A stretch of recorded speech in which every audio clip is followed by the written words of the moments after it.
Yo, welcome everybody to a brand new episode of Made Addictz together with our boy ACTOFRAGE. Welcome. Thanks for having me. How are you? Very good, actually. Very good, actually. Completely recovered from the weekend. Oh, Finally. Finally.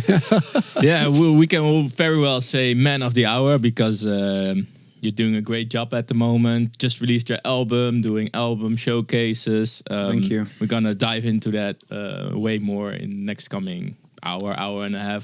Whenever we feel like stopping, we'll stop. But until then, our first question will be, how do you get addicted to this music? In your case, hardstyle music. Phew, that's for me a long time ago. Well, you guys already did a lot longer. For me, well, it was maybe when I was 13, 14 years old. I got a mixtape from a buddy of mine. He was also a swimmer. I was a swimmer back then. I trained like 9 times a week or whatever. So we really got a 9 times. Yeah. So we listened a lot to music, and he gave me a mixtape from some hard house music, and I kind of liked it, and that evolved into jump style. So I listened a lot to jump style, like DJ Mer, jump style is my style. DJ Koon, whatever. I listened to all of them, and from then on it kindly slowly evolved to hardstyle, I think. And then I listened to the what was it, like the podcast from Veer FM Top 100. Like that's just what I listened from 2008, I think, 2009, and then I just try to figure out some more of the hardstyle music, what was on the market and what was being played in the weekends, and from then on it was slowly grew to a lifestyle. Yeah, I was hooked, definitely. I listened to it like all day long. And then my brothers, they got old enough to go to the parties, so I wanted to go there too, of course. But I still can remember, I think it was in 2008 or something like that. You guys played at Fusion. Maybe you still remember it. Yeah, from Intense. It was in guys, like in a indoor big hall. Indoor hall next to where the Intense event is being held. I think the stage was like these disco balls. Maybe you remember. Probably. I wasn't there, but you guys started with the Music Is Why track, I think. Yeah. And I saw the videos, and my brothers came back from the party, and I was like, yeah, how was it? And they were like, yeah, I don't know. And I was like, yo, that track got played, yes or no? And they're like, yeah, I don't fucking care, you know. We had fun, but that was from then on. I started listening to the music way more, and when I got old enough, when I was 16, that's not old enough, but when I got 16, I went to hard bass with my brother and a friend of his, which is Radical Redemption, Joey. I already know him for like 20 years or whatever. So we went to hard bass. I got my passport of my brothers with me, because I think you are two of the only guys that can make it into a party while only being 16 because you're so tall and Joey's also you guys a are big so guy. big. That was it shouldn't be that hard. It worked out. Well, he was old enough back then, but I was way too young.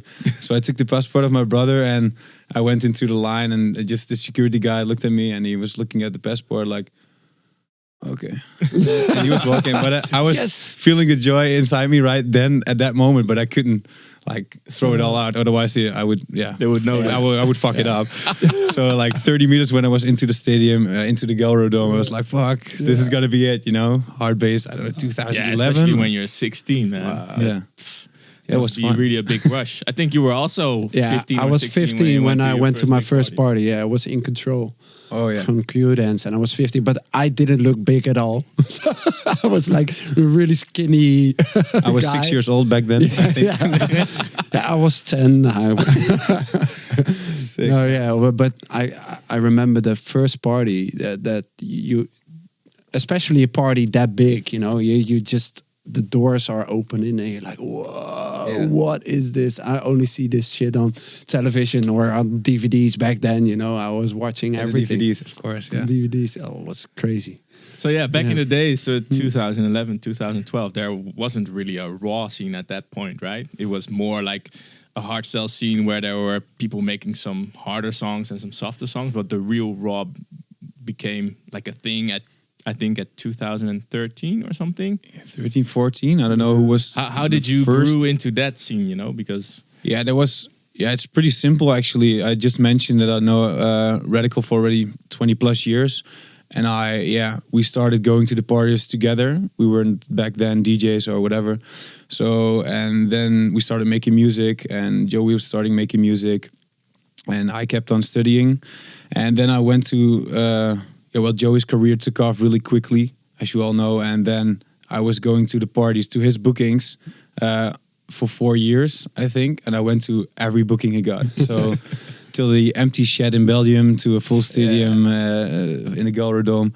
So I've seen all the geeks and all the promoters and maybe you guys or other DJs. I met them too. So that's why it's easy to grow into that type of music. Every weekend it was like we had the same spot every weekend where he picked me up because he came from the farm.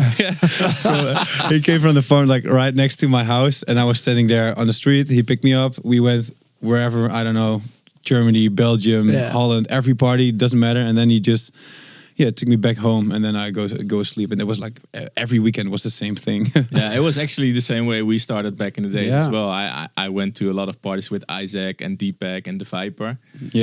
Even before we met. And then in that period, we also kind of met, and then our career took off eventually. But in the period before, I just went to parties every weekend. It's also a good learning school, you know. You see what works on the crowd, you see how a DJ acts and how he responds and how he interacts with his crowd. So it's also a really good thing to see. And also like that's on stage, but also backstage, like the way. DJs interact with promoters and what they think is important that a DJ must have. Just be a good guy or just having fun. That a lot of promoters like that, and they like to have someone backstage that that's having fun instead of someone that just doesn't speak to people and is really in himself. I mean, there's so many people trying to be an artist or trying to be a DJ, and of course, you need to have good music. You have to have a good personality and be a good performer, or a good DJ. But there's so much more involved to make it as a career because you always have to deal with people, and if people don't like you, then it definitely doesn't help you coming any further. So it's also good to see how you have to act as a personality as well in the backstage. But that's cool that you can see it like that from that side of the event as well before you get into DJing. But I think the most important thing is just have fun. And just have fun and with everybody. Drink some beers. Well, we had some fun that year. Yes, we had. You mentioning Croatia already? Already. Oh no. Oh, it's throwing the Croatia. Is it too soon? Too soon. No, but you just mentioned that you were a swimmer and you did it on a professional level, or because you have the build of a swimmer. It was 9 times. Like I was, I don't know. Just before I got into hardstyle, because then it was hardstyle, and then the interest in swimming just faded a little bit, faded away.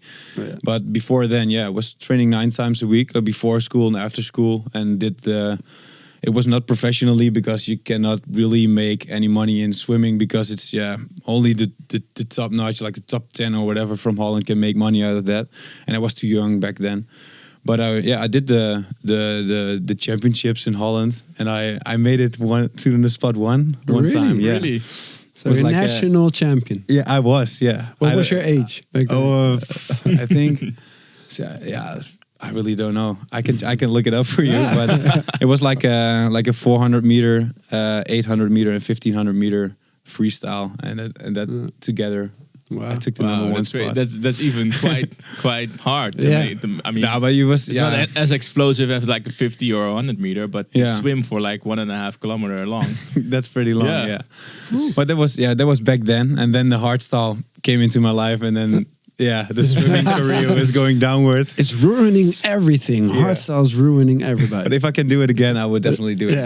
Of course, especially at this point, man. I mean, we're not the biggest followers of the raw scene, but especially you and D-Sturp, and also because Sub-Zero is more of in between kind of act, I think. But yeah, you guys are the ones that really keep us involved as well in the scene because you just released your album and it's a great album. Thank you. How happy are you with the album? Very happy. Yeah. It was a lot of work, but finally it's here. Finally it's here. Yeah, everything around it. Just last Saturday I had the release party in Oosterwijk together with Intense Festival. So it was the Fanatics Outrageous album showcase. It was completely sold out like within an hour. So that was pretty overwhelming for me too. And I was pretty nervous before the show because usually you're just at a party with a lot of other DJs and it's not really about you. It's just about you're in a lineup or you're playing at a artist event from someone else. But now it was really about me. That's pretty. Yeah, of course. It was so something different. Yeah. So everybody was there, like all the diehard fans with the tattoos, the ACTOFRAGE tattoos, the flags, the caps, the shirts, everything was there. So and the vibe during the whole night was crazy. I had Disturb on the lineup as well. Rejecta was there. Yeah. Ruler and Crypta, Bloodlust, and The Shade opened. So the whole night was it was crazy. Like every I track, saw some videos that people were singing along to your new songs already, like crazy. Yeah, they're not even released yet. They were released one day before, and some previews were 3 days before the party. And at the day of the party, the crowd already screamed along as hard as they could. So, oh my god, that's man. insane, man! Well, you did a really nice job. We had it on in the car because we had a long drive back from from Germany, and you just sent it to us. And you're like, yes, now we can make it back home. You know, we have. What's your favorite? Kept us awake. Kicks van Staal. Oh, really? The 200 BPM. Yeah. No, it's really hard to decide. I haven't listened to it that close to pick a favorite yet. But what I really like is the obviously the kicks and the different styles of kicks, but the energy is really high, you know. And we try to have that in our sets and our music as well. But it's like constantly, and it's party, you know. So you have really to feel like, I want to go like that. Yeah, that drive. The drive, and I really noticed that in your sets as well. And that's a really a thing that they really appreciate about you and about. It's your not music. just hard, you know. It's energetic. It's uplifting, groovy, uplifting. It's not just hard to be hard. There's a lot of thought in it, and also really special the kicks. I really enjoyed the different kicks styles and the different switches and. Yeah, because there was a time that it was about like who's the hardest, you know. It was like a competition, I think, back then. Like who makes the hardest kicks or who's making the roughest screeches. But I think the whole hardstyle of the raw style, how do you want to call it? I just call it hardstyle. For us for sure. I think lately it's just gonna shift a little bit. Like since 2 years, I think it's gonna shift back again to the melodies and to the rough kicks and the good melodies. Yeah, you need the melodies to make that good track. Yeah, and I think Rejecta does the same thing. I think Disturb also does it really good. Like he makes room. Same as on Outrageous, the albums, like the mid intros are giving the people the really rough stuff, but then the main drop also gives the melody and just that makes the full track. I think that's really important in the style nowadays. Yeah, I totally agree. Yeah, we like I think 4 or 5 years ago we wouldn't play a song that was supposed to be called raw. Yeah. But nowadays, like we even play halfway during our sets. We play some parts of raw or like hardstyle tracks, but in the more raw corner, because we just love the energy, you know, and switch it up with our melodies and our breaks, and it gives a lot of extra dimension to our sets. So that's why I'm also really the contrast. happy. Maybe if you play only your own tracks, it's like a kind of style, and if you drop another track with a different kicks, then people are like, oh, this is so much different than the track before, the tracks before that. Then they maybe respond to that like, oh yeah, nice. And for us it's a little bit different because we always I don't feel like, of course, you know, apart from maybe Ghost Stories is a bit in the same line because it's all mysterious, a bit spooky, but we feel like our songs are more switching between, like, for example, Fired Up and the collab, for example, with Disturb. There's a lot of space in between that we try to fill ourselves with different sounds, different textures of tracks, different arrangements. But for sure, if you play one set the same line, then it would be little bit boring. boring, yeah. But we always try to mix up stuff and also add raw pieces in our set because I'll keep doing really that. But I feel really free like to drop it. Yeah, of course. The whole album. I just put the whole album on. We don't play on tracks anymore. Fuck it. Yeah, but I think it really inspires us as well to do different kinds of things in our own music. And I think the gap, like it used to be like kind of a big gap between the euphoric and the raw, but nowadays, like you say, it's all hardstyle, and we can play it and vice versa, you know. So I think that's a really good thing right now. And like I think it's coming together again. Yeah. So it's all hardstyle now, you know. Yeah. So, and we talked about it before, but I think it was the best year for hardstyle with all you new guys out there, and there. I think the more producers out there who are making it to the top, it's going to be better for the hardstyle scene as well. I think there's so much room for everybody. I really do. Just keep innovating. That's really, for sure. Important. Yeah. We're now already talking in the present, but the past. Like when you started like making music and doing shows, can you still remember like the first shows you did, how you felt? Where was it? I was like the first show was in Lucky in Rijssen. Maybe you guys know it's it. A club in Holland, of course. It's like 40 minutes from my hometown, and there were, I don't know, 3 people in the crowd, including my parents and some friends. And so that was like the beginning. The second one was also was in the Club Rodeburg, and it was really small. But they were just the beginning bookings, and it wasn't that big, and not a lot of people came out to check it out. But from then on, the first EP that I dropped, it was Confronting Reality with 5 new tracks. And especially Criminal, maybe some of you guys, it's 5 years ago already. But then it got supported by Luna and by Radical, and like through that way, they showed Criminal to the crowd, and they were like, "Yo, this is new music. Who's this guy?" And from then on, it took off. Yeah. And that's who we are now. So. Wow. Yeah, well, it's still really important as well as an artist to be featured in sets by artists like Luna or Cripsis or us. Or Cripsis also. Yeah, I think it really helps to. It's for your exposure. Just show the world that you're out there, and just get played by the big acts, you know, to get your music out there. And if your music stands out, then everybody will say like, hey, what's that track? You know, it's something fresh, something new, something different, and they want to hear that style more often, and then they will visit you at your sets. Yeah, that's the goal eventually. Yeah. So how long did it take you to go to the more bigger stages? Because you said like, okay, in the beginning there was 10 people, 50 people. Yeah, well, like the really beginning, that was like I made some ringtones on the for school. You know, you get transfer them by Bluetooth, and then my ringtone got a little bit viral in the village. You know, that was but like there are only really 5 beginning. people in your village. So. Thank you. No, and then I was a DJ at the swimming pool. Yeah, I was there was like every Friday night there was a disco night at the swimming pool, and that's where I played some jump style, and we did contests with all the children, and they did like dancing on the jump style, and we find out who was the winner and that the kind of stuff.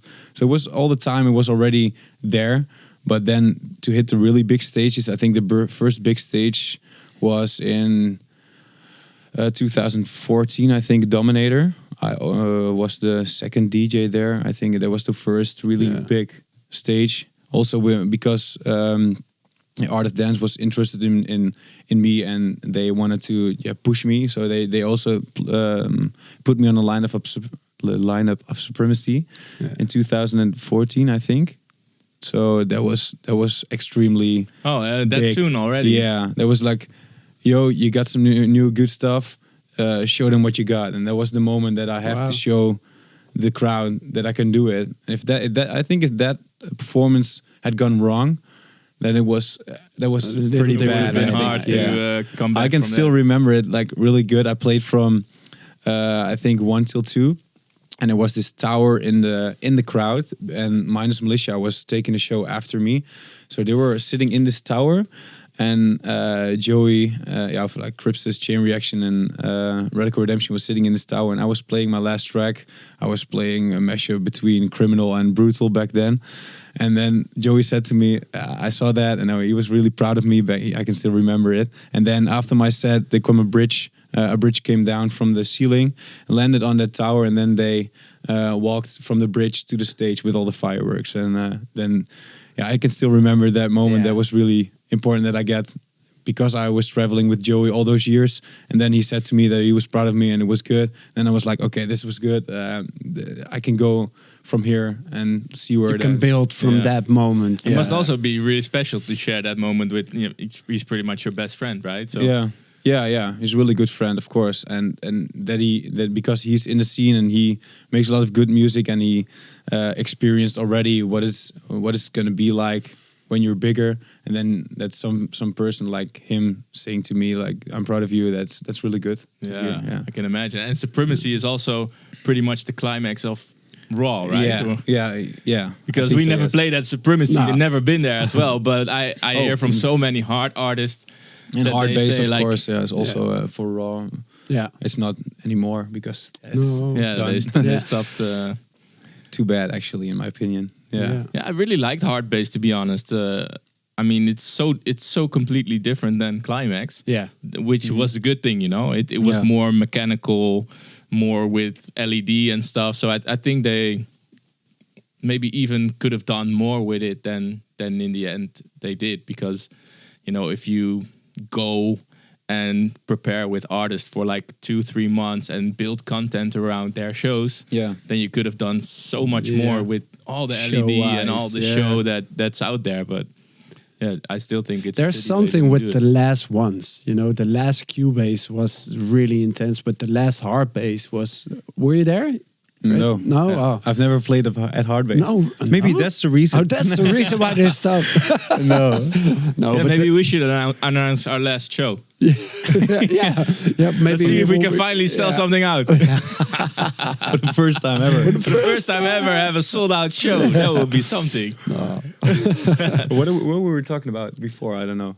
Came to Supremacy. Supremacy is like that was a big like point, I think, in my career also for the other organizations to see a new name on the lineup and see what I could do back then. And I think a lot of from then on the bookings got bigger and more, and artists around me are interested in making music with me. And so it actually is like the climax of hard. Things like that, because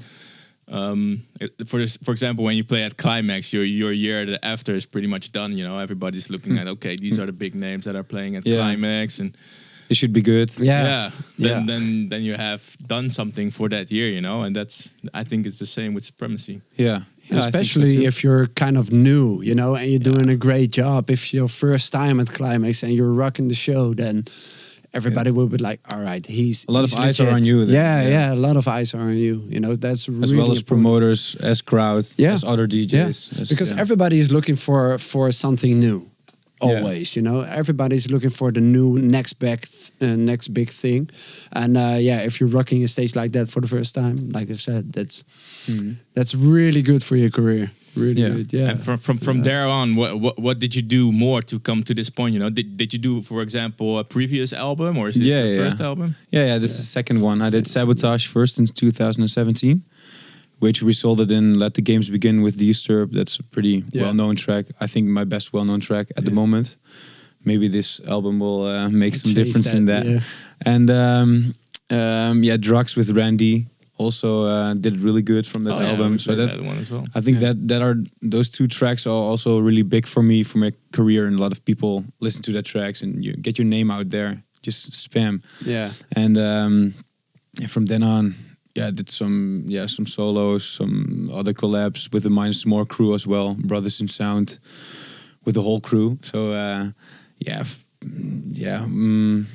can I say that? From then on it pretty much took off really quickly. So it's pretty fun. Like, you're from a small city in Holland. It's Denekamp. called Denekamp. City? Village. A village, like a small street in Holland. But there are a lot of DJs from there. Right? Like Radical Redemption's from Denekamp. Angevist is originally from Denekamp. Cripsis. I am. We got Body Shock from Oldenzaal, that's only 10 kilometers away. A Blood Cage of MC Prozac from Angerfist. I think he's also from Denekamp. That's it was pretty big movement insane. for a small city. Yeah, it's really insane. What do you think it's the key to success for all of you guys? It's because you live really close to each other that you can learn from each other? I think also the exchangement between us. I think the chemistry between Angerfist and Cripsis and me and Radical. We also, when you're like stuck in some process, you can just call each other and, yo man, I'll be on the way in 5 minutes. Yeah. Or 30 seconds, it's really close to each other. And we can also help each other to get out of that stuck and just move on and get some other ideas. So I think that's also for everyone that came from Denekamp. I think it's on a small scale what happened with Holland like the last 10, 15 years with music in general. You know, I think because there's so many good artists in Holland, and then for you guys in particular in this small village, that you all... like almost fire each other up, you know, like, okay, he's making this, okay, I'm gonna make an even better track, okay, I'm gonna make. But it was like in the more, studio, you know? in the studios, I don't know if with Fusion or Scantrax, that all the studios were in one building. Yeah. So that's like the same thing. You can just when you're stuck with something, you just go out of your studio, hop into another one. You're like, yo, can you listen for a bit? Yeah. And then I think that's the key. Yeah. For us, it was something different. We had really close friends nearby from the same city as well. We had Deepak, Isaac, and all those guys. They were all living in the same city and still are. But we always wanted to have our studio by ourselves because it can distract you as well. Yeah. Because sometimes you hear stuff from the other guys and all. We heard that a lot at the Scantrax studios as well. And it gets you a little bit. Yeah, I don't know. Maybe it can either makes your music sound the same, or you can get a bit depressed when you hear someone is on a roll, you know, and you feel like, oh my god, they're on such a roll, and now I have to keep up or whatever, and then it even works against you in the studio, you know. So we were always afraid to, but you guys are not in the same studio building, right? You guys are all close, but not in the same. I think that's better, in my opinion. Just to live close. Could be. Yeah, and but it's definitely a good thing, you know. And it's wonderful to see that all you guys are rocking it, you know. It's all friends, and it's I really like that, you know. And you can also see the chemistry in the backstage, you know, when we, for example, play at Syndicate last October. Guaranteed mayhem. Yeah. Everybody is there early. Everybody is drinking, having fun, and really good vibes. And that's what I really like about that as well. Yeah. It's not that really you come to the booking 5 minutes before your set and then leave 5 minutes afterwards. That's not the case. No. Especially not with Syndicate. No. Because the hotel is right next to the party.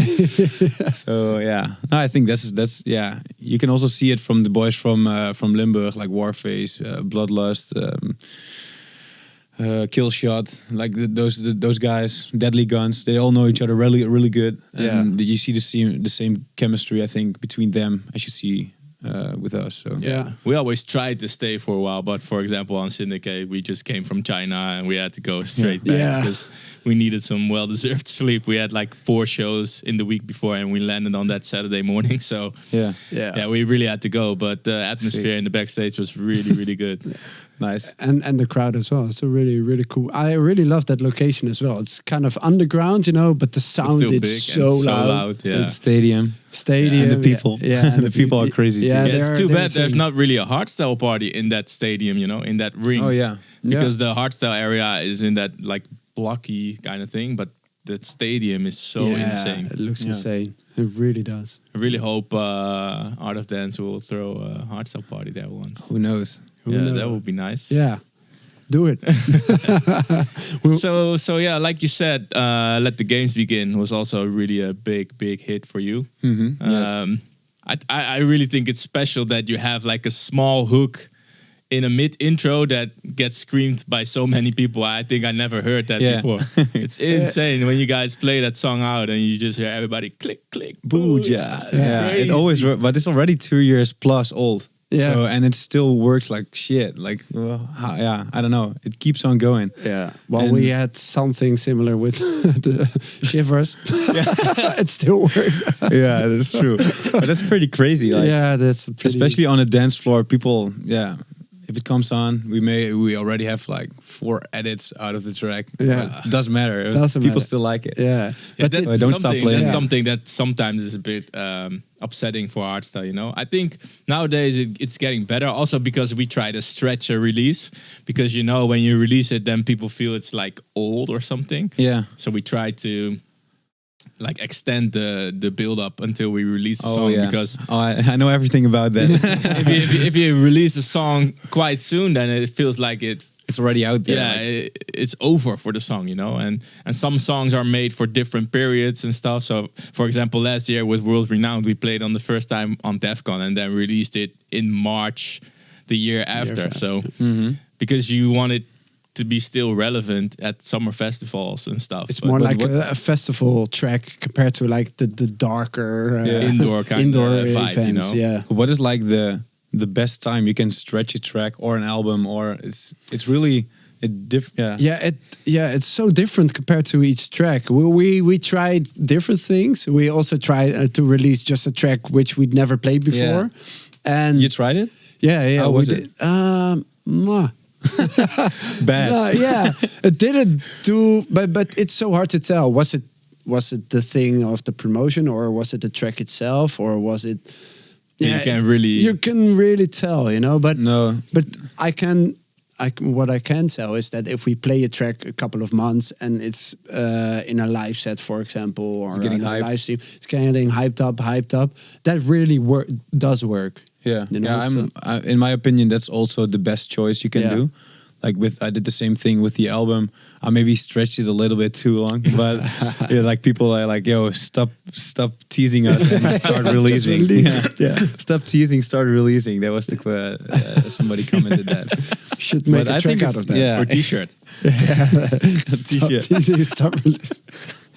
But that's like, I think that's a good thing to do with it, especially an album, and you can also do it with a track. Just make those really interactive videos where you play it on stage or for the first time, and then people are like commenting on your video, like, "Oh, check out this shit! Yeah, I already saw it on Instagram. Oh, so yeah, when does it come out?" And they just keep on responding, yeah. and that's really good for the exposure, I think, And of the especially track. with an album, man. I mean, you can't just drop an album without all the hype, because I think an album is also part of branding, you know. I mean, you put it out there to brand your name even more and give the people something extra, and you can't just let that pass by. I mean, you have to work towards but that some momentum. people do it. Just drop an album, like here it is. Yeah, But I think it's different in every scene as well. Different music, you know. If you're Eminem, you can just drop shit, and then it will be released. people will listen to it. Anyway. Anyways, and the people are like, "Oh, holy shit!" But Yeah. in our case, it's something different, I think. Yeah, for me, it's also this is the best approach to release an album. I think just hype it up as much as you can, and people are really looking forward to the tracks and just wanna listen to it to high quality, and Yeah, I and just it love to do depends it. if you're making a video clip for a track as well. You have to plan it. You know, we're figuring out ourselves some new tracks, and it's like, all right, we're in China and we're in Australia and we're over there.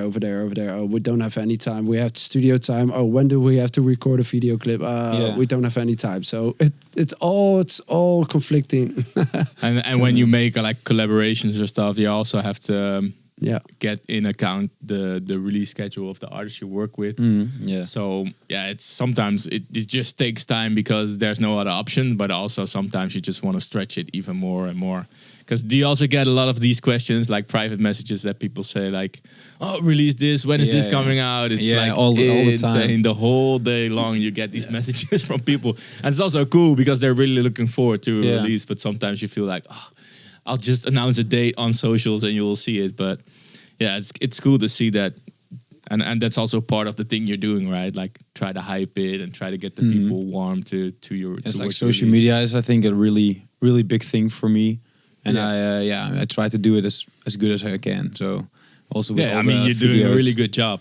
Yeah. You pop Thank up a lot, and you see there's so much crowd response on your videos and your social media. Yeah. So that's why I already said you're the man of the hour, man. Yeah. Really, really big momentum. Yeah. Hour already passed The by. hour. No, thank you. No, I just love to do that because maybe I do all the social media. I do it myself, and also the ideas for the video clips and like everything kind of because my dad has a marketing what do you call it, company company. Oh, okay. So he's also like very creative and with text and images and Photoshop and videos. My brother has a video company like New Day Studio. He makes also video clips, but also commercials for really big brands like Heineken or Mentos or whatever. So I got a really nice team I can work with. Yeah. Also, Jeroen Nieuwhuis, like the photographer, he also made the pictures for the album. And it's like we all live in the same area, and we really know each other really good. So we can fast make something really cool. And I think that's also a good point of my career, which has taken me up where I'm now. So I like that you're doing your social media yourself. Yeah. We do the same. Well, actually, Stefan is doing most out of it. But you can really tell if you're doing it yourself because it's still personal. You know, sometimes you see like Instagram or social media being done by management, and most of the times you can tell. You know, you can it's not really personal anymore. No, it's not personal anymore. It's just some photos and like, hey, I'm looking forward to play, and hey, you know, it's not really on the money. Or it's just way too professional. Yeah, way too only the promo tickets, or it's not fun anymore to check it out. Exactly. I think it's really nice that you also post some videos that are not really tight as hell, you know. Post some videos that where you can see that the crowd is going crazy, but it's not the best quality. We could tell as well. We have same. that as well. Like one of our friends who's also tour managing us, like he takes all these videos while we are Gareth the playing. Snail. Yeah, the one and only. Gerard Escargot. But that's the really good thing. Like the video is just taken in one shot, and people really can see, and they can see what happens. It's real. Yeah, it's real. And then when back in the days, this sounds really old. 3 years ago. Back in the days for us is 15 years ago. Yeah. It was 3 years ago. 3 years ago, it was like those recaps. They were really edited, really good, and really tight, and you got nice angles from the crowd, which it looked like your crowd was really full. But now it's just people want to see what you see is what you get. Just like one video or two, or like multiple angles, like. That's what it is. That's what it is like. So Well, talking about, I saw one crazy video of yours was filmed with a drone. Oh yeah, I've never seen something like that before. No way. No, it was in Poland. Was at Kingston Hardstyle at Energylandia, and I was playing back then, and I was like, "What the fuck is flying around here?" And in Holland, it's like strictly forbidden. That's I think in Poland as well, but they just don't care. Clearly not. But, so I saw that thing flying around, and I was like, I have to get that footage because it's amazing. Yeah. So I just I contacted the organization, and they were it was nice to give me that footage. So I made some good videos out of that. And also working on a video clip right now, which I'm going to use those drone footage also. But I think that thing was flying around my head, and then just went into the crowd like way back, and then it came into your face It again. looks so amazing. Really I've never seen something like that before because it's illegal. It's actually a shame. It's illegal. But the How footage cool would it was so insane. I really liked. Same goes for the footage of the Defcon after movie when they flew through the fireworks. Yeah. Same thing. Yeah. With same thing, like whoa, that's what you something want to new, see. yeah. Something new. You're in the fireworks. You know, There's so much things you can do with the drones, and it's so bad that it's illegal. There's no limitation, only the weight of the camera. Yeah. So you can only the camera is this small. You can be like a helicopter and hang a rat underneath it. That's not possible. No. But that's the only limitation you got. For the rest, you can. The guy was flying through tables on the backstage, and it's insane. Yeah, you can do stuff that's impossible for like a man to do. You know, just go through tiny spaces and all. Yeah, the angles. Yeah.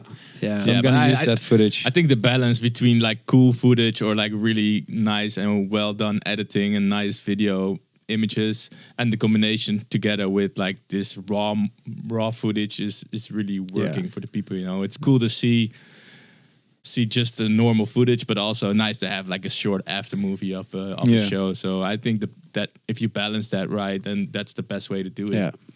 But Yeah, true. Yeah, the people respond really well on the raw images as well. But I think it also has to do a lot about the momentum you're in, because when the crowd is singing along to your songs so good, and they do it with us as well, like for example Twilight Zone or The Clock, people are really like screaming the melodies, then it's also cool footage. Because when the crowd is not really responding, or they're really I mean, they're into it, but you don't hear them sing, you cannot use it. It's different, you know. So if they wouldn't sing along and you put your volume down, like looking at you like, who's this guy? What are you doing? But when the crowd screams along, it's immediately good footage. So you can use it, or you have to just cut it out, the pieces that are interesting to look at. But nowadays I mean, it has to be short. It has to be fast.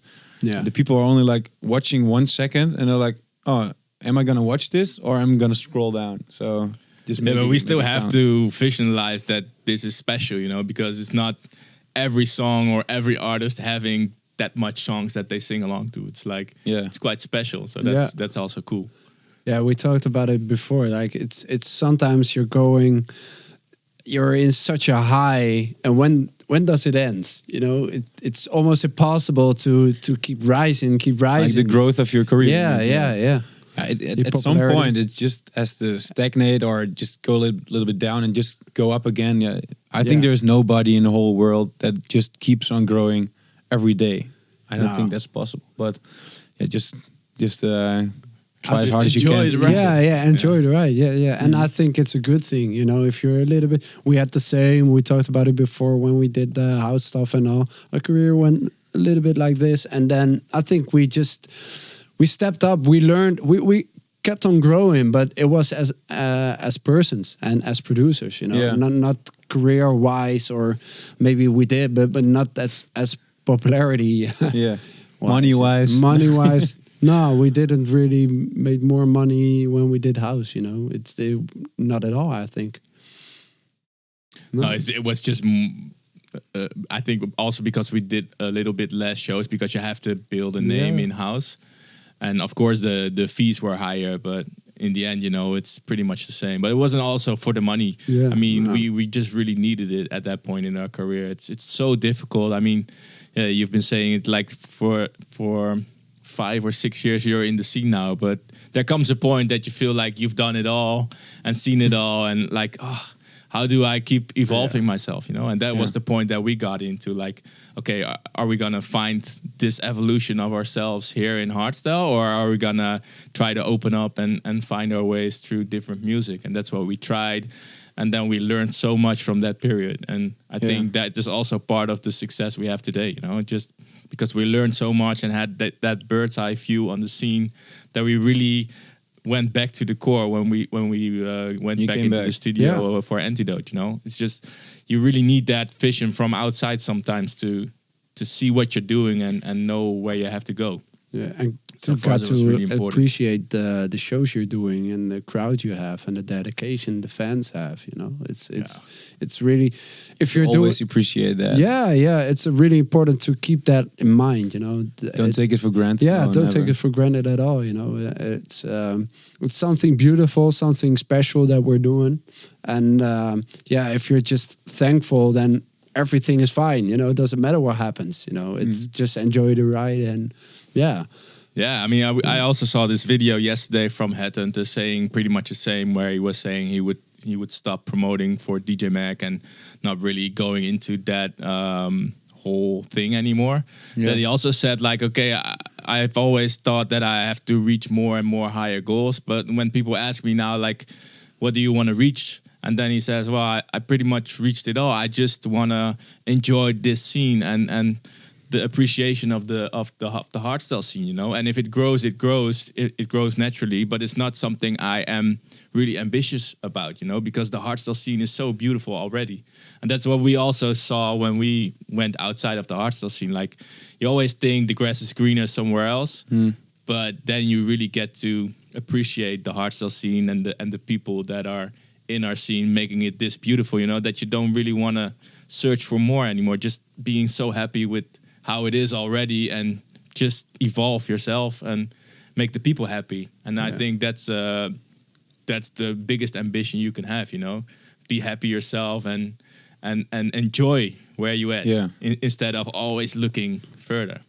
Yeah, so that's true. Just enjoy also the performance, and sometimes I don't enjoy them because I'm only busy with are the cameras right? Is the crowd feeling okay? Is it like just enjoy? Like everybody's here, everybody's like to party. Just be like check it out. Yeah. Just have a look at them, not just like in the when you're just looking at not really into the crowd like personal people, but just like just scanning a little bit. Yeah, and I mean it's part of the job. Like sometimes you have so many shows, you're tired, you have a bad weekend, you're sick, you're whatever happens, you know. So you can have your best show every single time, but I don't want to sound like a grandpa, but that's something we really learned. Like, for example, last time we played on Climax in 2017, we just came back to Hardstyle, and it was the 4th time we played on Climax, but we enjoyed it so much more than the previous 3 shows because we just went in there like, okay, let's fucking enjoy ourselves, you know, look at the crowd, look at what you're doing, and get all the energy inside of you, and you know, visualize yourself how awesome it is to play in front of a 30,000 people crowd instead of always being stressed out about, okay, I hope this is going well. I hope this is going well. Oh, I have to keep in mind that this is going that way. No, just enjoy. We always, back then we used to worry so much when something went wrong, or we would be angry, not to each other or towards someone else, but just angry that something wrong happens, like the sound went off, or something happens. But that's like not in your control. Yeah, but out of our control. Yeah. But when something went wrong because of you, like a problem where you fucked it up, or your SD doesn't work or whatever.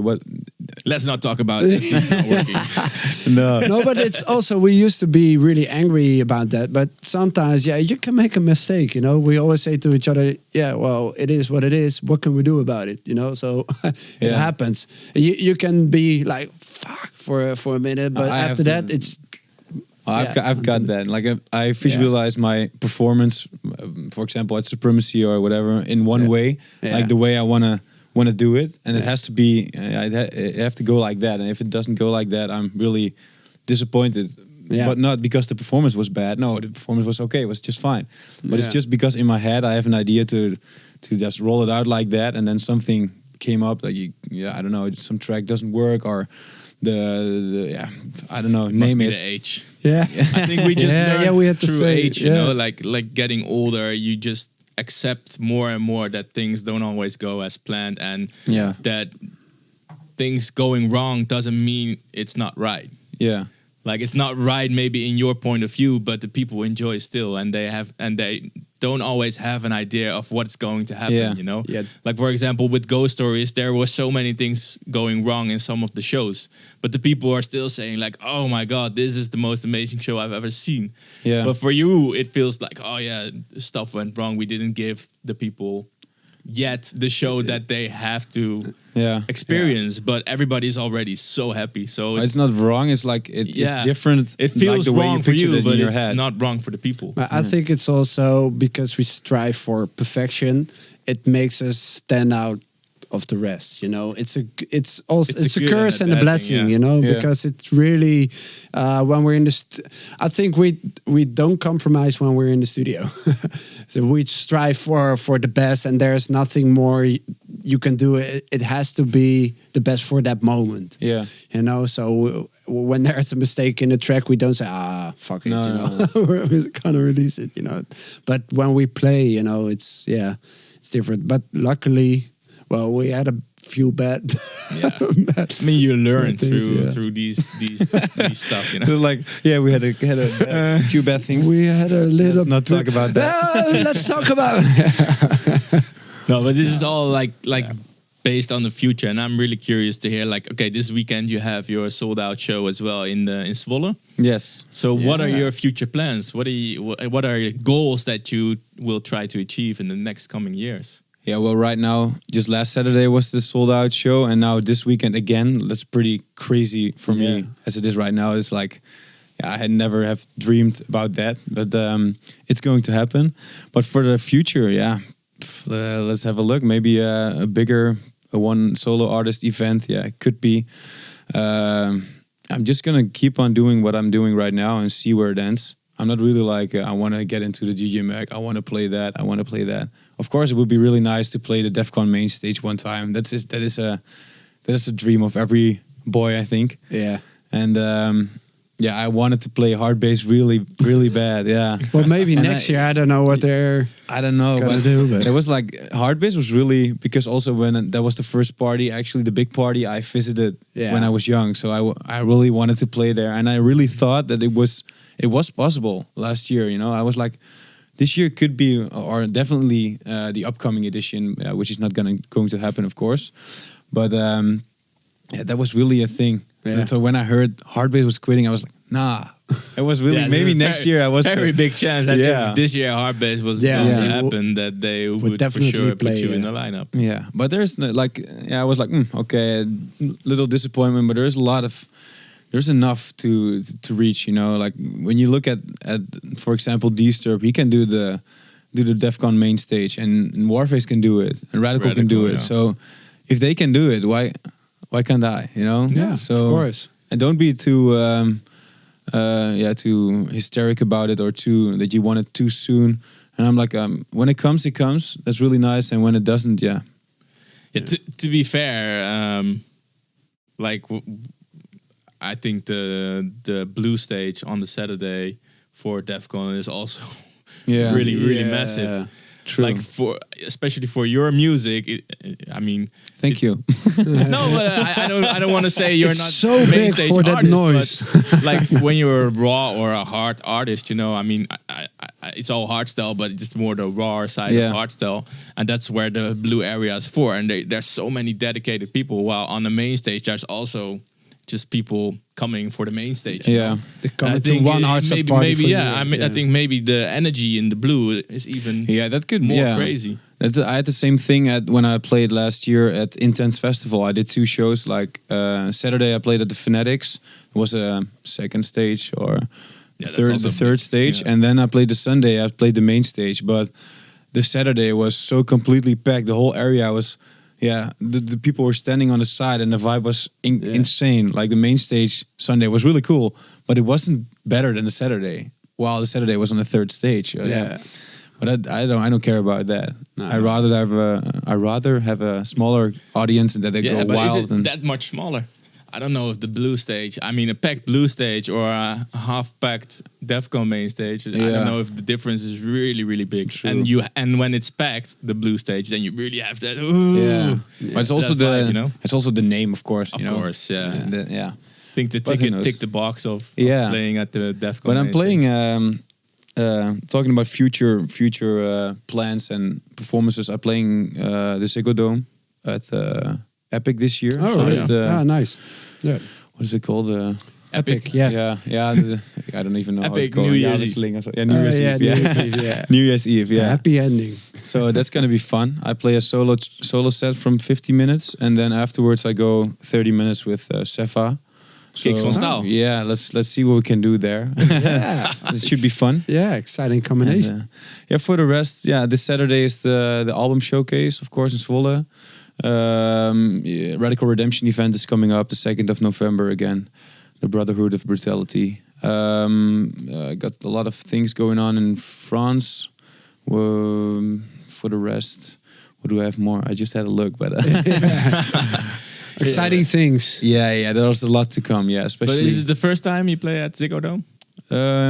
It's the second time, I think. Supremacy. But I played. No, Supremacy is in Brabant. But you have played Capital. Yeah, but I played Capital in the second stage. So it's not the first time in Ziggo Dome, but it's really the first time main stage. I really like that venue. We didn't play there that much as well. I think one time at New Year's Eve and one time at the Project One party. Exclusive Holland once. We did it once, and there. Yeah, it was filled 3 times. Yeah. No, but I really liked the venue. Yeah, we played there as well. This New Year's Eve together with Disturb. Oh, nice. So let's have some beers then. Yes. Champagne on New Year's Eve. Yeah, let's go. We don't drink. Yeah. It's so fun. Like the difference. What I really love about the hardstyle scene, it's also really a family, you know, and we really have good times. So you're talking about the group from or the family side of Denekamp, but I think as a hardstyle scene itself, most of the guys, they hang out with each other when we see each other. And for example, we went to Croatia for a week with Joe Radical and ACTOFRAGE and D-Stirp and us, Isaac and Prophet. But that was mayhem. It was like 3 days of total mayhem. It was insane. Yeah, I know. I was sick after that week. I had to play, I think, 3 bookings. And I had like this stomach fever or what is it called? And, man. I think those 3 days we drunk, like we were with a group of 5 guys, so us 2 and 3 friends. I think in 3 days we drank 12 bottles of vodka and 4 bottles of champagne. And then all the beers and Coronas that we had during the day as well. So yeah, I couldn't really cope with that. And it was like our busiest month, maybe ever. I think we had like 18 shows that month. And then we were already in the first week so wasted. But it was a lot of fun though. Yeah, it was really fun. So much fun. Afterwards, moi. Yeah, afterwards something. Yeah. I just told you, I told you the story, right? After the week, like during the week, there was the Croatia party, Hard Island. And then we arrived back again on Friday. Maybe you guys on Thursday, I don't know. Then I had 2 bookings in Germany and in Belgium, and I had a hotel in France, and I have to do it by car, and I was sick as hell. So my dad, he drove me around all through the whole like 9 hours. Yeah, and I had my bed with me in the car, so I was sleeping, and then he woke me up like, Jacques, you have to play in 10 minutes. I'm like, okay, let's do this. So I was completely white on stage. I gave it all. Like the show was good, but yeah, afterwards I just halfly collapsed, like, then slept back in the car, and then the next one was the same story. So did you ever cancel a gig because you were sick, or? No, I never missed a gig and never canceled it. So wow. I think I think so. Only you missed a couple of weeks of shows when you broke your 2 weekends, I think, or 3 collarbone. Yeah, your keybone. My keybone. yeah. But when we played so many times when we were sick, like really, really sick. Once we played, we were both sick. I think it was in Belgium. We had fever, the both of us, and we were like in the car, like just like you, like. And then we played, and because of the adrenaline, you felt like pretty all right, actually. And we felt like, all right. And after our show, boom, I collapsed. We were gone for a week. For a week, I couldn't move anymore because it was you were way too sick to perform, you know, but. Anyways, the adrenaline keeps you awake. Yeah, keeps you going. For sure. Yeah, for sure. All right. Do we have some fan questions? Yeah, of course. People are wondering if there's a collab going up. A collab, yeah. Well, we were talking about previously before the podcast, but I think it. Yeah, we definitely will. If you're in for it too. Yeah, yeah. Well, I'm so busy. Yeah. Oh. No, I think it would be a good combination to combine our melodies with some kick switches and some energy. Some energy. It worked out really well with. I'm really happy with Jorit or with D-Stirp as well. The collab. I think it matches really well. You know, your guys' style, and like I said, I really love the energy you have. So we're definitely 2020. 2020. Let's do it. 2020. 2020. Let's do it. Yeah. Yeah. 2020. Oh, we have so many collabs to do still. Yeah. It's we need to find some more time. Yeah. Sometimes it's you really want to do some collab. We were planning with The Prophet for almost 3 years, with Headhunters for 10 years. Tweakers and all. Yeah, but you really have to even find... Joey. Yeah, Radical Redemption as well. We're talking about it for 3 years already. But sometimes when you just got a setup and then you have something to work on. Exactly. You know, I really love to have something to work with. Yeah. And the only thing we didn't have that one was with the Sub-Zero project. It turned out great. But maybe we should do that more often. Yeah, maybe we should just sit down and just like... okay, let's sit down and work it out. Yeah, because it also sometimes feels a bit like, for example, when you have this killer melody, it also feels a bit weird to give that away, you know? Yeah, to make a collab. So sometimes yeah. it's just like, okay, just go into the studio, whatever you guys make when you're sitting together, it's the collab already. But sometimes you make something and you're like, oh, it's actually too good to do. If you do it as a solo, then it's maybe also good, you know. Yeah. So it's then you always feel a bit in between, and when maybe you got a hit in your hands and you're like, you're like giving it away. yeah. But you never know. Actually, it's really hard to, I don't know, when you got a track and just say, when you never played it, just to say like, this is gonna be it. I mean, in the end, every song you make feels like a hit, right? Like, yeah, but that's the reason, not the reason why you make it, but if you're happy with it, then for you it's a hit. But sometimes, like the crowd-wise, some of the outrageous tracks, I'm like, okay, this one's gonna work out really good, I think.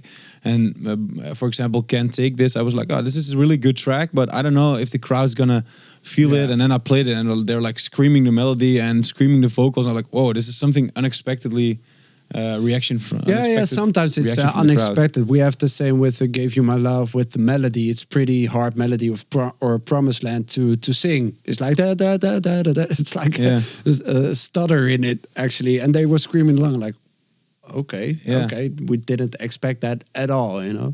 So they can surprise us as well. But it's not because it's you want to make a hit every time, but you just want to make a good track for yourself, you know. And sometimes, what is a hit? You know, it's to me. I mean, if we make a song and we both like it, to me, it's a hit. Yeah. Like a hit in terms of, okay, we really appreciate the song.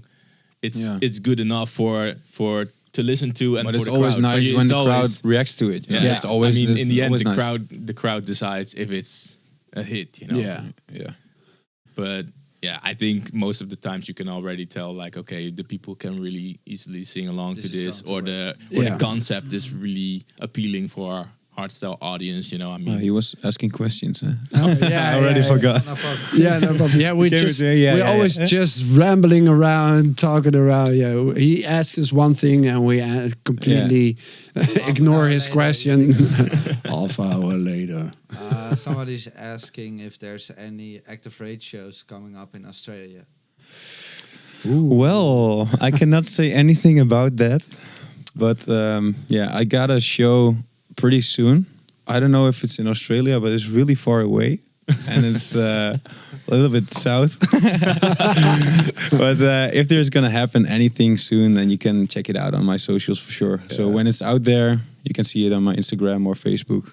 This was something like asking a little kid, like, did you stole my cookies? Yeah. No. No, I didn't. No. Stom man. Ik kreeg me helemaal warm. Okay, we'll go to the next one. But have you ever played in Australia? Yeah, 3 times. Oh, really? 3 times 4th time, already? yeah. And it's Supremacy once or twice. And I did Massive Saturdays. And in Brisbane, I took a show from Shock. So that was pretty sick. How do you enjoy the flight over there? Well, I flew economy, so I was. You poor thing. But the first time I went there, I had a really nice flight. I slept the whole flight. Like from the first flight to Dubai is like 10 hours. I slept 8 of it, and the next one is 14 hours, and I slept 10 out of it. Oh, wow. I was like coming out of the plane like a god, you know. Yeah. But now I need that long leg seat for sure. Yeah, the business is maybe a little bit too much still for me, but. To have the leg space. Yeah, I mean, I think our first time when we went to Australia was 2008.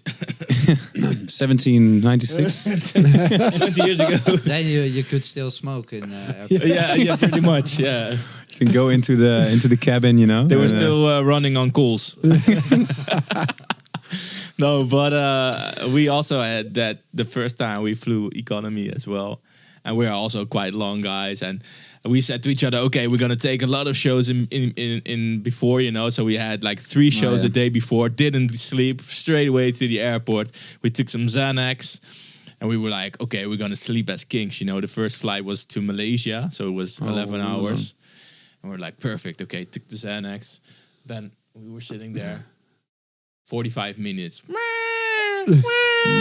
Yeah. From all sides. There were kids crying and people were screaming and people were talking in front of us. People were talking behind us, and we both woke up.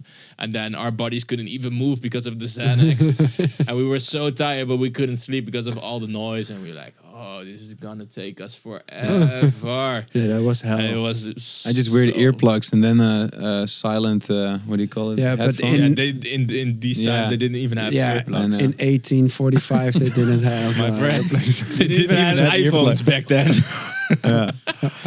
So it was so bad that we said to each other, okay, And we said to each other, let's go business from now on. Let's Yeah. go. yeah, whatever happens, Yeah. we're gonna fly business. And it took us 3 years to come back and make a reappearance in Australia. We because- said it doesn't matter if we don't make any money, but we're not going to fly economy anymore. To- you know, to we just- Australia. Along Lexi, that it's pretty nice for me. Yeah. But I always wanted to fly business one time. Yeah.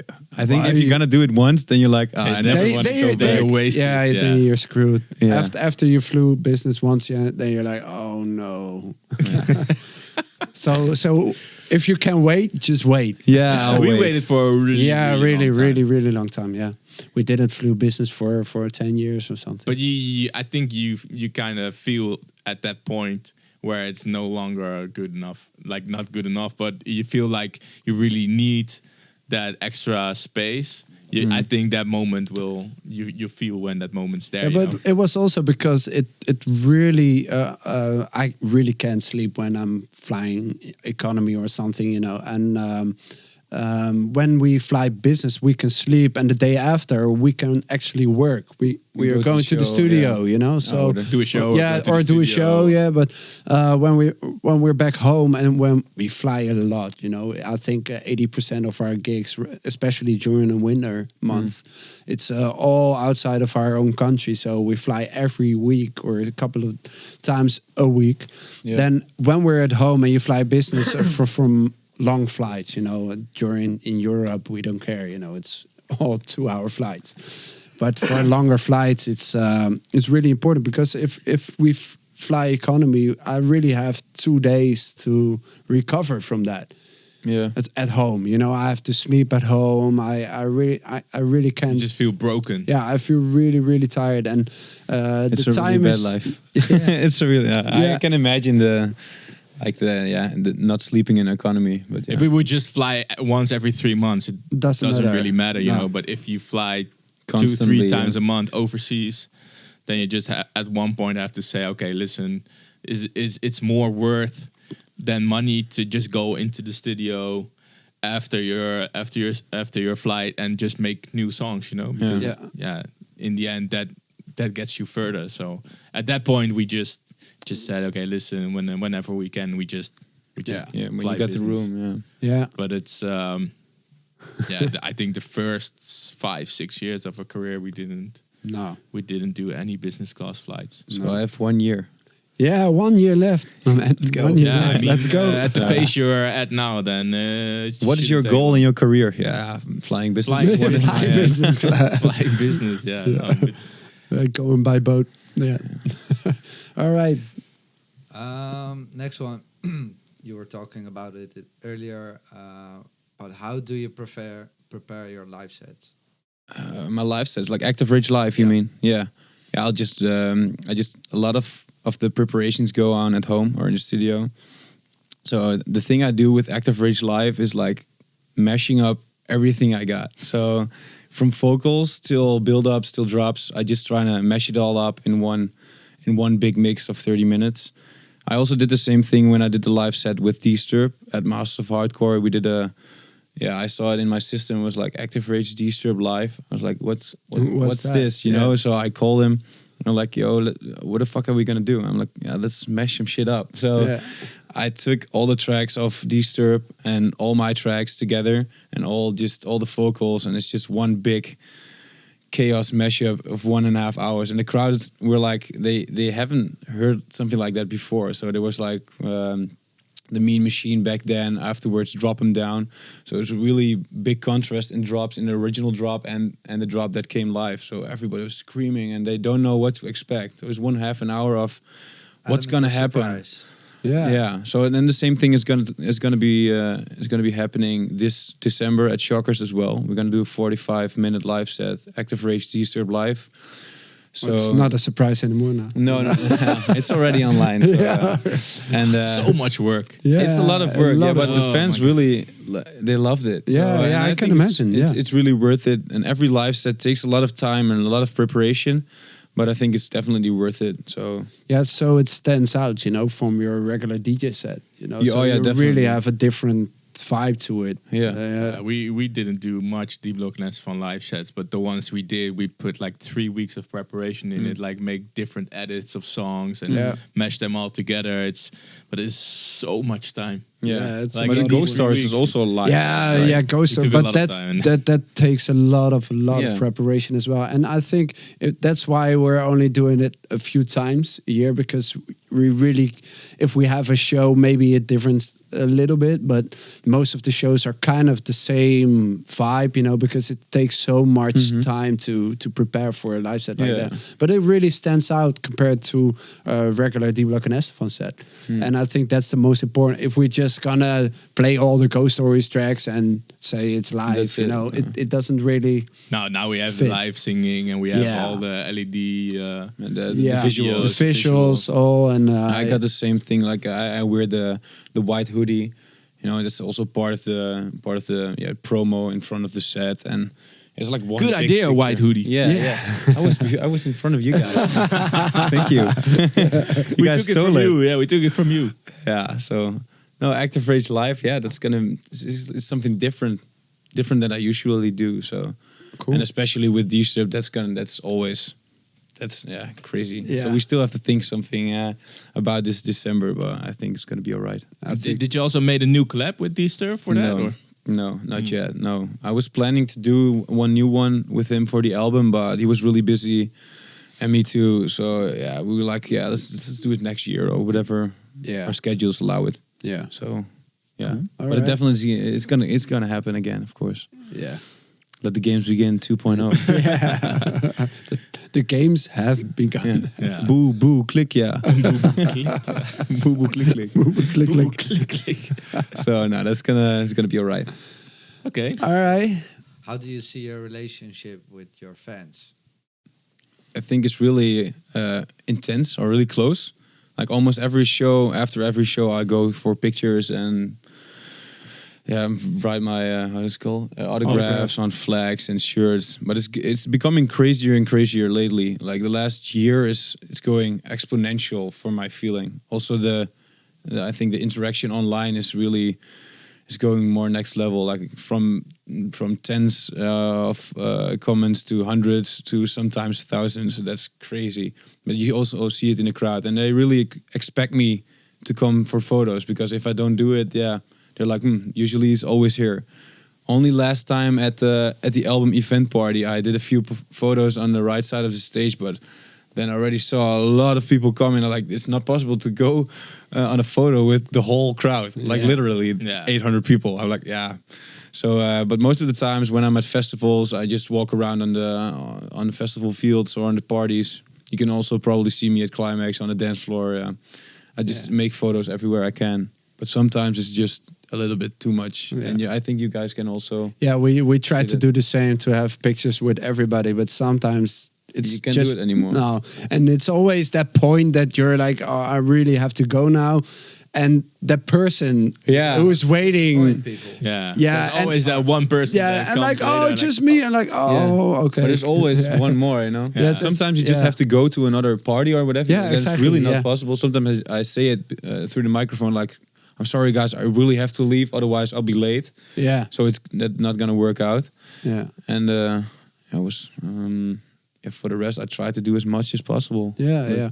And I think it's really, really important and really beautiful to have like a really good connection with your fans. It really touches you as an artist when you see something is so inspired or intrigued by your set or having tattoos or your tattoos. Yeah, it's insane. They make their own merchandise as well. Yeah. I also know a few of the really diehard fans. I know them, so Yeah. you see him almost every weekend. Yeah. But sometimes, like, to go in the pictures and stuff, sometimes you're playing like 1.5 hour set and they're waiting for photos and they expect you to immediately go on a photo after your set. And I'm like, I'm drinking beer for 1.5 hours. Yeah. I have to piss real bad.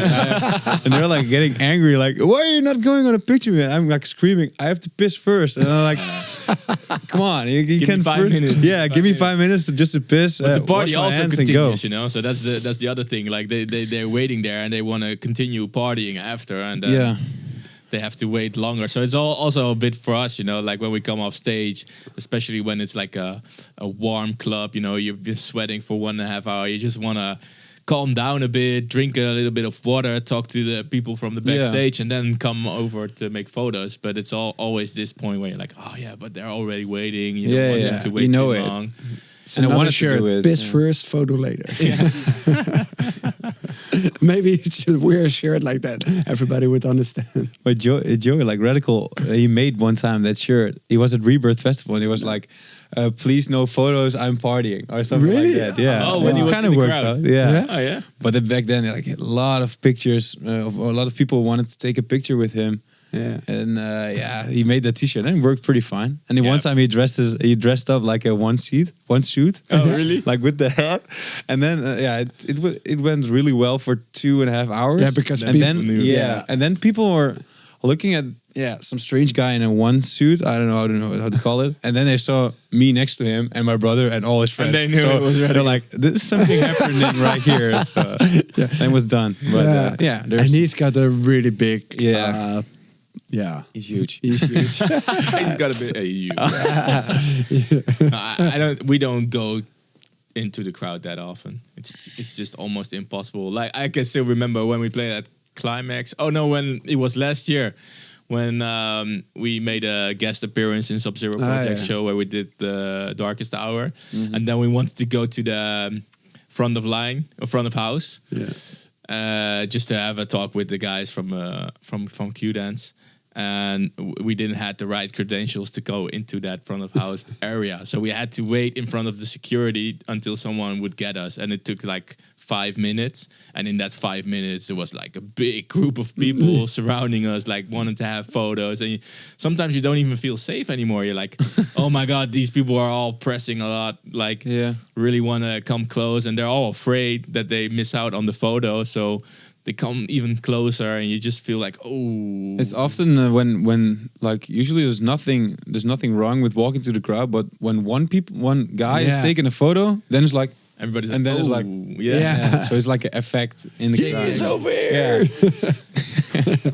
Sometimes it gets a bit scary because people are coming so close, you know, and you feel. Yeah, and you want to be polite, but you still want to say, please back off a little bit, because otherwise we can't make a photo at all, you know? So it's really different in some countries. For example, once when we played in Mexico and we were walking through the crowd, and then people were like, oh my God, they're there. And they started a line. Yeah. So they really just stand in line. Oh, nice. That was so awesome because you just take a photo and then the next one in line, and everybody is like systematic. Yeah. Waiting. Yeah. And the selfies are always the fastest. Like tick, tick, thank you, tick, thank you, tick, thank you, tick.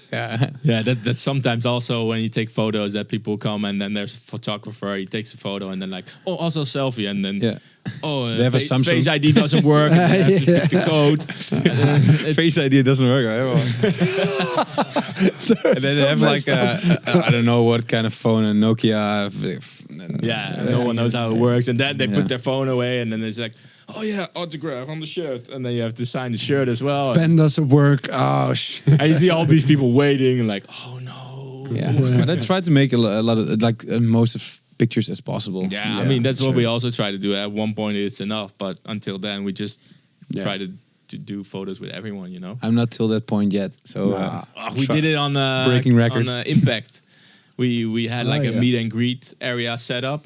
1.5 hours of non-stop taking photos. Yeah, sick. Yeah, it was insane, but it was so. You have to appreciate that. Yeah, that's the thing, you know. insane. Like at one point, you're like, okay, that smile, it's hurting now, but it's so awesome to see all these people waiting in line on an event, like on a side area. You know, there's not even music over there. and they're still waiting in line to get a photo. They with you. they're That's- giving up like 1.5 hours of the party. Yeah. to take a photo. Yeah, but That's cool, man. Yeah. You have to appreciate that. All right. Do we still have a statement? Yeah, Or- sure.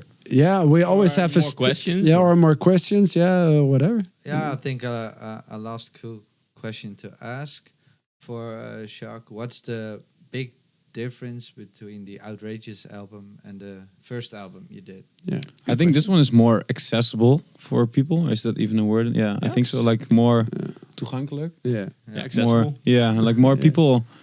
I think this is more, more melodic stuff in there. It's more diverse. I think it's easier to comprehend a lot of the tracks. So I think this will break boundaries compared to Sabotage. I think this one will go further, like reach more people.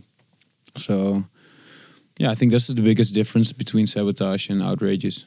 and it's almost sold out, right? Yeah, we got 80 copies left. So get your last one. Oh, get your last ones. We already got ours. Yeah, we got ours. Oh, really? Or are we gonna give They're for these you away? guys. No problem. Yeah. So that's Yeah. the biggest difference. Yeah, really cool. Well, we always have a statement during our show, and we don't know what it is. And Ren's going to tell us, and we have to say if we agree or disagree. Yeah. So, So this week's statement: a track is successful when it has a lot of streams or views online. Oh, I disagree. Completely. yeah. It's You not guys? the only... I disagree if that's the only credentials. So It's like maybe one of them. Yeah, it could one of be. them, It could be yeah. contributing to the success, or could be contributing that it's a hit. But I think when the crowd screams along and the people are waiting for your track, and I think that's the most important thing. And the weird thing is that some tracks are doing really good in the crowd, but the streams are not really that good. At least in my situation, sometimes some tracks are doing really great on the dance floor, people screaming along, but there are not a lot of streams on it. But I don't think a lot of streams will, how do you say it? I don't know. A lot of Yeah, streams sometimes will- it's also a bit funny, you know. I mean, for example, the first two songs that we now released under Ghost Stories, like everybody's singing along to Fallen Souls or Open Your Mind, and the streams are doing really good. But I feel like some of the other videos that we done had more views.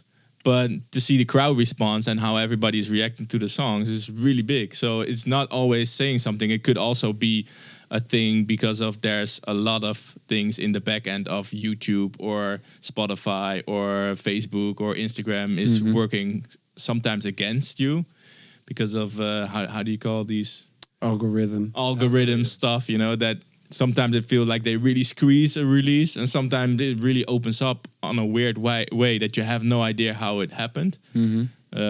But like you said, you know, when the crowd is really into the song, then that's way more useful and also way more important than just that's a for me number, the you know? most important thing. Yeah. Like Yeah. when the crowds, the crowd is coming for your music. That's Yeah, I think so too. Yeah, and looking at the videos of your show last week, the crowd is really into your album. Even so- after 2 days. Yeah. it's crazy. So It's congrats insane. to that, and thank you for Yeah. coming to the show. I think this is we're slowly going to an end. I think.